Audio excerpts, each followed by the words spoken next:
ಮಂಡ್ಯ ಜಿಲ್ಲೆಯ ಕೆರಗೋಡು ಗ್ರಾಮದಲ್ಲಿ ಅಂತಾರಾಷ್ಟ್ರೀಯ ಮಹಿಳಾ ದಿನಾಚರಣೆ 2026ರ ಅಂಗವಾಗಿ ವಿಶೇಷ ಕಾರ್ಯಕ್ರಮವನ್ನು ಅದ್ದೂರಿಯಾಗಿ ಆಯೋಜಿಸಲಾಯಿತು.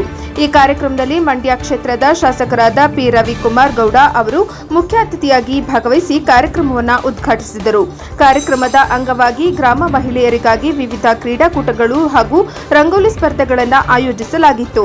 ಮಹಿಳೆಯರು ಉತ್ಸಾಹದಿಂದ ಸ್ಪರ್ಧೆಗಳಲ್ಲಿ ಭಾಗವಹಿಸಿ ತಮ್ಮ ಪ್ರತಿಭೆಯನ್ನು ಪ್ರದರ್ಶಿಸಿದರು. ವಿಶೇಷವಾಗಿ ರಂಗೋಲಿ ಸ್ಪರ್ಧೆಯಲ್ಲಿ ಮಹಿಳೆಯರು ಸೃಜನಾತ್ಮಕ ವಿನ್ಯಾಸಗಳ ಮೂಲಕ ಎಲ್ಲರ ಗಮನ ಸೆಳೆದರು. ಶಾಸಕರಾದ ಪಿ ರವಿಕುಮಾರ್ ಗೌಡ ಅವರು ಮಾತನಾಡಿ, ಮಹಿಳೆಯರು ಸಮಾಜದ ಅಭಿವೃದ್ಧಿಗೆ ಪ್ರಮುಖ ಶಕ್ತಿ ಎಂದರು. ಮಹಿಳೆಯರ ಸಬಲೀಕರಣಕ್ಕಾಗಿ ಇಂತಹ ಕಾರ್ಯಕ್ರಮಗಳು ಅಗತ್ಯವಾಗಿದ್ದು, ಗ್ರಾಮೀಣ ಮಹಿಳೆಯರಲ್ಲಿ ಆತ್ಮವಿಶ್ವಾಸ ಹೆಚ್ಚಿಸಲು ಇದು ಸಹಕಾರಿಯಾಗಿದೆ ಎಂದು ಹೇಳಿದರು. ನಂತರ ವಿವಿಧ ಸ್ಪರ್ಧೆಗಳಲ್ಲಿ ವಿಜೇತರಾದ ಮಹಿಳೆಯರಿಗೆ ಶಾಸಕರು ಬಹುಮಾನಗಳನ್ನು ವಿತರಿಸಿದರು.